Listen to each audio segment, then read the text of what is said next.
பரிசுத்த ஆவியினாலே நிரப்பப்பட்ட ஜனங்கள் ரொம்ப ரொம்ப குறைவு. தங்களை பரிசுத்த ஆவியினால் நிரப்பப்பட்டிருக்கிறேன்னு சொல்லி வஞ்சிக்கப்பட்டிருக்கிறவர்கள் தான் அதிகம். உண்மையான பரிசுத்த ஆவியை பெற்றுக் கொண்டிருந்தால் நான் உங்களுக்கு சொல்றேன், தேவன் உங்களை பயன்படுத்துவார். தன்னுடைய கிறிஸ்துவின் சரீரமாகிய சபையை கட்டுவதற்கு ஏதாவது ஒரு விதங்களிலே உங்களை தேவன் பயன்படுத்தாமல் இருக்க மாட்டார். கிறிஸ்துவை போல வாழ்வதற்கு, நம்முடைய குடும்பங்களை சபையை கட்டுவதற்கு நாம் கண்டிப்பாக நம்மை பயன்படுத்தாமல் தேவன் என்ன பண்ண மாட்டாரு, இருக்க மாட்டார். இன்றைக்கு மனுஷங்களை பெருமையாய் பேசணும்னா கர்த்தருக்காக அவங்க எதை வேணாலும் செய்ய தயாரா இருக்கிறாங்க.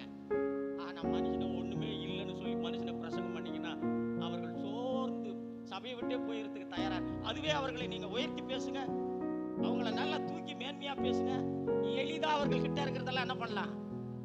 மனுஷனுக்கு பாருங்க எவ்வளவு ஆசை இச்சைகள் இருக்கு பாருங்க. மனுஷனை மேன்மையா பேசணும்னா எவ்வளவு வேணாலும் காசை கூட கொடுக்கறதுக்கு மனுஷன் எப்படி இருக்கிறான், தயாரா இருக்கிறான். நீ ஒண்ணு இல்லைன்னு பிரசங்கம் பண்ணா அவன் சபையை விட்டே போயிருந்து கூட